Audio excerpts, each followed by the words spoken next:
We continue now at the top of Daf Zayin Amud Beis in Meseches Bava Basra. This is Bava Basra Daf 27b.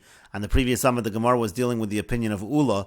Ula says that in order to be chayiv and bikurim, the person has to not only own the tree, but also has to own land 16 amos in every direction, because if he does not own land 16 amos in every direction, so then the tree will be getting nutrients from the neighboring property, and in such a situation there is no chiyav of bikurim, and the Gemara is in the middle of bringing a proof to this idea, or rather we should say a proof against this idea from Mishnah and Peah. The Mishnah and Peah says any amount of land is good for bikurim. The Mishnah here continues, any amount of land, v'niknin and imon nechosim she'ein lehem achrayis, you can use that land to then acquire property that does not have a lien, meaning property that's movable objects, that is not land. In any case, again, it seems to be a proof against Ula. And Rashi explains, v'niknin imon nechosim she'ein lehem achrayis, any amount of property you can use to create a kinyan on movable objects. The Tanan, as we learned in the Mishnah, b'kiddushin and kiddushin, nechosim she'ein lehem achrayis, niknin im nechosim she'yesh lehem achrayis, property that does not have a lien, meaning movable objects, they can be acquired together with land, bekesef b'shtar v'chazaka, through the kinyonim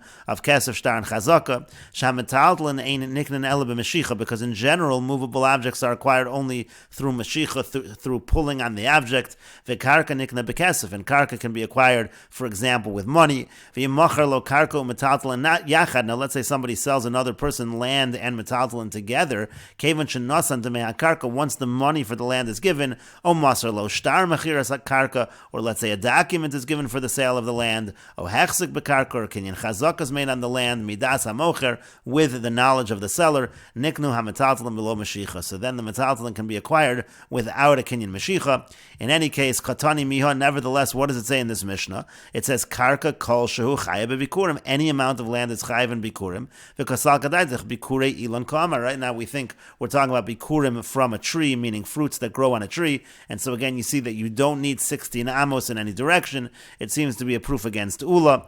And the Gemara answers, Hacha b'mayaskinan, here what is the Mishnah talking about? Bechite, we're not talking about a tree, we're actually talking about wheat. So wheat obviously is not going to go 16 amos in every direction. And the Gemara says, Dekanam, we can bring a proof to this as well. Dekatani kolshu, it says any amount of land. Obviously a tree needs more land than any amount of land. Shma mina, so you see that we're talking about wheat over here, and it has nothing to do with the halacha that Ula stated. Rashi explains, Hacha b'mayaskinan bechite and shakol zayin haminim, because all seven species, chayovim b'bikurim, they're chayovim b'bikurim. We don't have to be talking specifically about trees. And the Gemara continues, Tashma, coming here a proof from the following brisa. This is from the Tosefta. Elon miksaso ba'aretz u'miksaso b'chutz la'aretz. Let's say you have a tree, it's partially in Eretz Yisrael and it's partially in chutz la'aretz. Tevel v'chulin mu'ravin zebazeh. So you have a mixture then of tevel and chulin, meaning to say the part that grows in Eretz Yisrael, so to speak, is chayiv in trumas and maestros, it's considered tevel, and the other part, the chutz la'aretz part, is chulin. It's all mixed together. You essentially have tevel and chulin mixed together in this case. Divrei Rebbe, that's the opinion of Rebbe. Rashi says, Mu'urav and Zebazet mixed together. She'ein somchen al ha-breira. We don't rely on the principle of breira, which essentially says retroactively we view that the part from Eretz Yisrael, the fruits in Eretz Yisrael, got nutrients from the Eretz Yisrael side, and the parts in Chutz La'aretz got nutrients from the Chutz La'aretz side. L'chalko l'chatzayim. We don't use that concept of breira to divide it in half. V'lomar shelatzad ha'aretz chayovin v'shelatzad ha'chutz peturin, and say that the side that's in Eretz Yisrael is chayiv in terms of trumas and maestros, and the side in Chutz La'aretz is not chayiv. We don't use that principle of breira, again, according to Rebbe, Divrei Rebbe, that's the opinion of Rebbe. Rabbi Shimon ben Gamliel Omer, but Rabbi Shimon ben Gamliel says, Hagadol b'chiyav chayiv, Hagadol b'ptor potter. We do use the principle of breira. The part of the tree that grew in Eretz Yisrael is chayiv in terms of trumas and maestros, and the part that grows in Chutz La'aretz is potter in terms of trumas and maestros. And so the Gemara now says, Ad kan lo pligi, they're only arguing, meaning Rebbe and Rabbi Shimon ben Gamliel are only arguing, Ela demar savar yesh breira, mar savar ein breira. One holds to the principle of breira, and one does not hold to the principle of breira. Avogadal b'ptor, but let's say the entire tree grew in an area where it's exempt from Shumas and Maestros. Let's say the whole thing grew in Chutz La'aretz, but the roots were extending into Eretz Yisrael. Divrei HaKol Pater, apparently everybody would say Pater. That goes against Ula. We see that we don't take into consideration that the roots going into Eretz Yisrael are taking any nutrients, otherwise it would be chayiv, or at least it would be a mixture. Rashi says, Avol dekuli alma, everybody agrees, Hagadol b'ptor Pater, Shimhayu kol sharoshav b'chutz la'aretz. Let's say, for example, all of the roots are in chutz la'aretz, pater will be pater. Ve'afilu omeid ha'ilan b'soch sheish esrei amo la'aretz, even if it's actually within 16 amos of Eretz Yisrael, so the roots are extending into Eretz Yisrael. V'lo amrinan min ha'aretz yonak. We don't say that it's getting its nutrients from Eretz Yisrael because of that 16 amos of Ula. And so therefore, again, it seems to be a question against Ula. And the Gemara answers, Hacha b'may askin. And here, what are we talking about? The mafsik tzunmin, this brisa, when we're talking about a tree that's partially in Eretz Yisrael and partially in Chutz La'aretz, there's actually a rock that is making a clear separation in terms of the roots. You don't have roots that are going from one side to the other. Rashi explains, the mafsik tzunma be'emtza sharashim. The case in the Bryce over here is where there's a rock right in the middle of the roots. She'ein shnei tzadin yecholin leinek zemizeh. You can't have the two sides getting nutrients from one another, and therefore, again, it would have nothing to do with Ula's situation, where the roots are actually extending to somewhere else. The Gemara says, well, one second, if there's a tzunma, yihachi, if so, my time at the Rebbe, so then what's the reason of Rebbe? Why should it be Tevel and Chulin mixed with each other if the roots are clearly separated with a rock, one from the other? And the Gemara answers, the Hadri Arvi, because Rebbe holds that there's a mixture once it gets up above the roots, meaning in the tree itself, there's actually a remixture of the nutrients, and that's why it's a mixture in terms of Tevel and Chulin, Murav and Zebazeh. Uvamai Kamiflagi, and according to this understanding, what is Rebbe and Rav Shimon ben Gamliel, what are they arguing about? Mar Savar Avira Mevalvel, one says that in the airspace, meaning again above the ground, there could be a mixture of the nutrients and of the chiyuvim. Umar Savar Hai L'chudei Koi V'Hai L'chudei Koi, and the other one says no, they're both considered to be independent, and therefore you're going to say again the side of Eretz Yisrael is chayiv, the side that's chutz la'aretz is going to be pater. And Rashi explains the Hadri ve'arvi ha'ila nasa echad lamala biyavyav. The tree becomes like one unit above when it's within the airspace above the ground. Avira mevalvel. Again, one opinion is that the airspace mixes it. Aval bisha besocha karka kashnei ilanos. Even though that under the ground they're considered like two separate trees. Ha'ol ulamala ba'avira olam nasa echad. Since when it's above ground in the air of the world, so to speak, it becomes like one. Misarvin yon kosov. So then we say that the nutrients they mix. Again, that's essentially what the Machlokas Tanoim is. But the Gemara continues, V'sheish esrei ama v'sulo. Ula says again, you need 16 amos in every direction. Is it only 16 amos that the roots go and draw nutrients? V'atanan, but didn't we learn in the earlier Mishnah, Marchikin esailan min habor chafei am. It says that the tree has to be 25 amos away from the pit. Sounds like the roots go 25 amos. That's even more than 16 amos. And the Gemara answers, Amar Abaya, Abaya says, Meizal Tuva Azli, the roots actually go very far, they go much farther than 16. However, Achushe Lo Machshi, but they don't weaken the land, Ela Ad Sheish Esrayama, it's only 16 amos that they weaken the land, Tvei Lo Machshi, but the further out, more than 16 amos, they don't weaken the land. And the Gemara continues, Ki Yasser Rav Dimi, when Rav Dimi came from Eretz Yisrael, Amar, he said, Boi Minei Reish Lakish Me Rav Yochanan, Reish Lakish asked Rav Yochanan the following question, the question we were dealing with above, essentially, Ilan Hasamach Lemeitzar, Besoch Yud Vavam, if you have a tree, it's right next to the neighbor within 16 amos, Mahu, what's the halacha? Amar Lei said to him, Gazlan, who it's considered to be Gazela, stealing, again getting nutrients from the neighbor, Ve'in Mevi'in Mimenu Bikurim, therefore you don't bring Bikurim from such a tree. Kiyasa Ravin Amar Rabbi Yochanan, when Ravin came from Eretz Yisrael, he said that Rabbi Yochanan said, Echad Ilan Hasamach Lemeitzar, whether the tree is near the boundary of the neighbor, Ve'echad Ilan Hanotza, or whether the tree is overhanging into the neighbor's property, Mevi V'kore, he does bring Bikurim, and he does read from the Parsha, Shal Menaskein Hinchel Yoshua Yisrael Esaretz, because it was on that condition that Yehoshua gave over the land to Klal Yisrael, gave over the land of Eretz Yisrael to Klal Yisrael, meaning he made this condition, as Rashi says, Shal Menaskein Hinchel Yoshua Hisne Imoim, he stipulated with them, Shalo Yakbidu Al Kach, they shouldn't be so strict about that issue in terms of deriving the nutrients through the roots. Let's say you're very close to the neighbor's property, and therefore the person does in fact bring Bikurim, he's obligated to bring Bikurim, and he reads from the Parsha. And the Gemara continues with the Mishnah, Elon Shu Nota L'Sada Chavero, let's say a tree is leaning over, the branches are leaning over into the field of the neighbor, Kotzetz Mole Hamardei Al Gabe Hamachresha, so that neighbor is allowed to cut the branches up until the height of the ox goad, which is above the plow. The idea is that the branches, those low branches, might impede him from plowing properly his field, so he can cut those branches in order to allow him to plow. Uvecharav Uveshikma, and by the carob tree and the sycamore tree, Keneged Hamashkolas, there he's allowed to cut the trees all the way along the plumb line, essentially saying all branches that are above his property, he can cut those branches in the situation of the carob and the sycamore tree. And the idea is that they have a lot of shade, and that shade is actually damaging to the field, so he can cut all of those branches in that case. Beis hashlochen, let's say we're talking about an irrigated field. So again, in that situation, kol ha'ilon keneged hameshkolas. So the entire tree can cut all along the line of his boundary. He can cut all of those branches. Rashi here explains, Beis hashlochen he kol ha'ilon afilo eino charav v'shikma, meaning even if it's not a carob or sycamore tree, kotzes keneged hameshkolas, he can cut along the plumb line, shatzel ra lebeis hashlochen, because again, the shade is bad for an irrigated field. That's the idea. So you can cut all of those branches that are above his property. Abba Shol says, Kol Elon Srak Keneged HaMeshkolas. All Elon Srak, all barren trees, you can cut off all the branches corresponding to the plumb line. Now it's a question, what exactly is Abba Shol saying?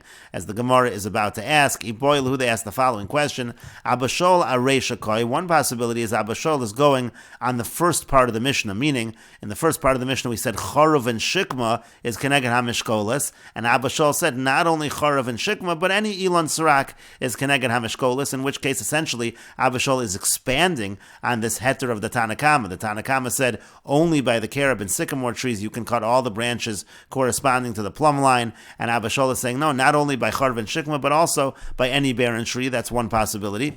Aseifa Koyer. The other possibility is that Abba Shol is going on the end of the Mishnah.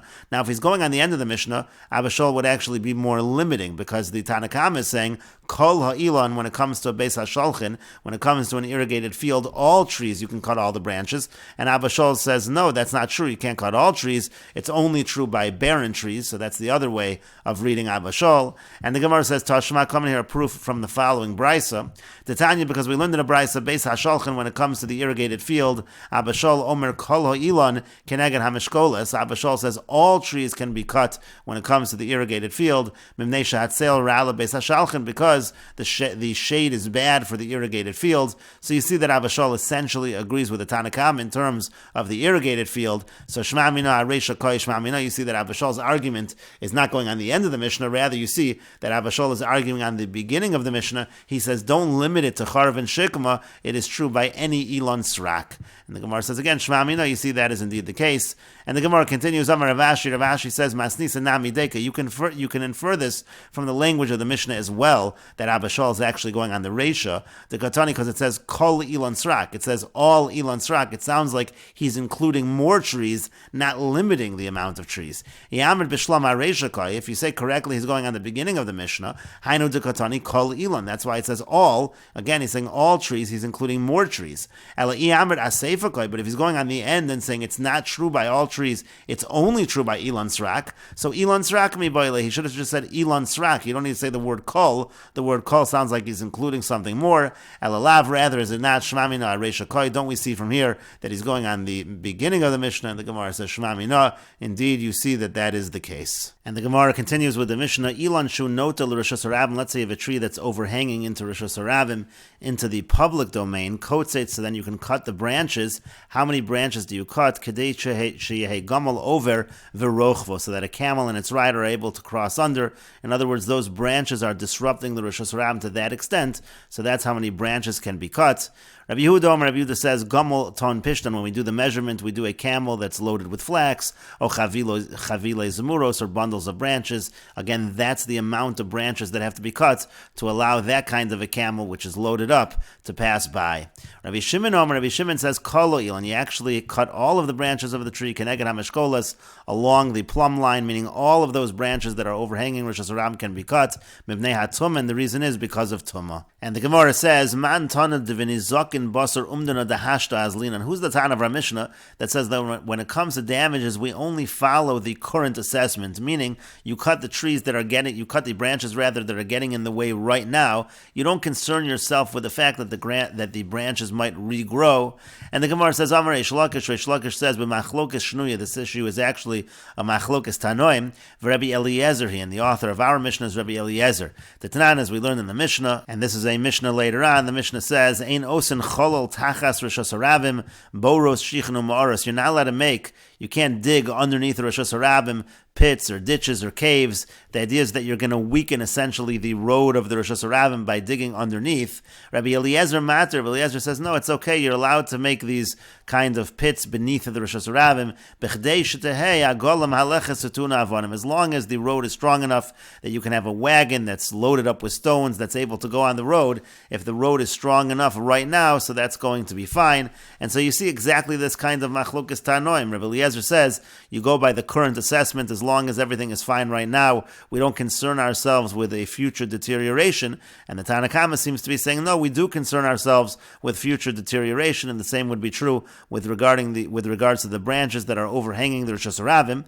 And the Gemara says, Rabbi Yochanan says, Afilu Temer Rabbanan. You can even say that our mission actually follows the Rabbanan, even though the Rabbanan have a concern by the pits or the caves that are underneath the Rosh Hashanah, they would not have a concern by the branches, because Hasam over there, Zimnan de Mifchis Daite, there it's possible that it will deteriorate and no one will be aware of the fact that it has deteriorated. Avalacha, but over here with the branches, Kama Kakayetz, as it grows, you can continue to cut it, you can continue to trim it, so it is not the same issue.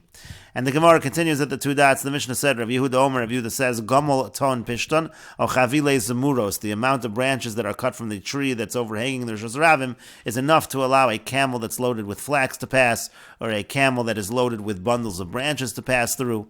And the Gemara says, Iboilu, they had the following question, Shiura de Rav Yehuda nafish, or Dilma Shiura de Rabbanan nafish. Is the shear of Rav Yehuda, is that higher, or is it shear of the Rabbanan? Meaning, when you have a camel, let's say, with a rider, is that a taller amount, or is the camel that's loaded up with flax or loaded up with bundles of branches, is that the one that's taller? Which one would allow you to cut more branches from the tree? The Gemara says, Pshit, it's obvious, the shear of the Rabbanan nafish. It must be that the shear of the Rabbanan, meaning with the rider, that's a taller amount. Because if you think that the shear of Rav Yehuda is greater, Rabbanan b'shir de Rav Yehuda. What do the Rabbanan do about the scenario of Rav Yehuda, where you have a camel that's all loaded up? How is that camel going to pass through the Rosh Hashanah? The Gemara says, what kind of proof is that? V'elamai. So what are you going to say? Shiur de Rabbanan nafish, that the shear of the Rabbanan is greater. Rav Yehuda b'shir de Rabbanan ma'avid. What's Rav Yehuda going to do about the camel with the rider? How is that going to get through? And the Gemara says a simple solution to that. After the gach and v'chalif to say, it's possible that the rider can bend down and pass through. So in other words, therefore, you do indeed see exactly what the Gemara said initially, that it's the shear of the Rabbanan that's higher. The Rabbanan say you have to take into account the rider. Rav Yehuda says, no, you don't need to take that into account because he can bend down. You just have to take into account a camel that has a load on it. And the Gemara continues at the two dots. The Mishnah said, Rabbi Shimon Omer, Rabbi Shimon says, Kol ho ilan keneged hamishkolos. You cut all the branches of the tree along the plumb line. Mimnei hatuma. You don't want to have any branches overhanging the Rosh Hashanah because of the issue of tuma. And the Gemara says, Tana was taught in a brisa, elaborating on the Mishnah, Mipnei ohel atuma. The issue over here is that you have an ohel. These branches are going to form a tent over the tuma, and now anything that's underneath that tent is going to be tame. Rashi explains, Mimnei ohel atuma shema yipol kezayis meis eitzel ho'ilan. The issue is as follows. Maybe a kezayis from a corpse will fall near the tree, and now these long branches are going to create this ohel. It's going to be an ohel over the passerby as well, over the people who are coming by on this road. And now the tumah is going to be brought upon them through this ohel atuma. And the Gemara says, well, pshit, that's obvious. Of course, that's what the Mishnah meant. Mimnei hatuma, it's not. It says because of tumah. What else could the Mishnah have meant? The Gemara says, no, if it was only the Mishnah, we didn't have the brisa. I might have thought that the Mishnah's concern is as follows.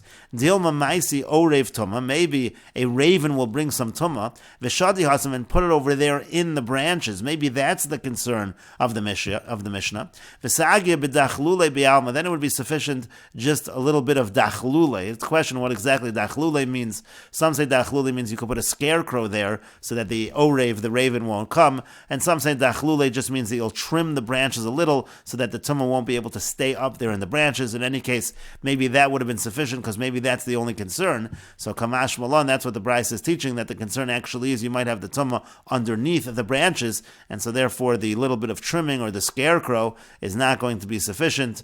And Rashi explains, V'shadi hasam al ha'ilan. I might have thought that the concern is the raven is going to put the tumah on the tree. When we talk enough of a rabbin, because they have so many branches, the tumah is just going to stay there. It won't even fall to the earth. The people will pass underneath. Now, if you only had that concern, you could just have dachlule bi'alma. Rashi understands that to mean lokutz echad echad mibein tayim. You can just take a little bit, one branch here, one branch there, kadei laharchik aver beinayim, so there's more airspace. V'lo tamot sham hatumah, the tumah will not be able to remain there, and so therefore kamash malan. That's what the Bryce is teaching. Kamash malan masnisa, the Bryce is teaching. The afilu lo nosar bo ela anaf echad. Even if you just had one branch, mazik hu esarabim, that's still damaging to the public, because again, it can create this oel hatumah. Hadron aloch lo yachbor. We will return to you, parak lo yachbor. This is the end of the second parak of Meseches Bava Basra. If you're enjoying these videos and this channel, please like, share, and subscribe. And take a look at the description box below to see how you can support this channel. And in the next video, we will begin the third parak of Meseches Bava Basra.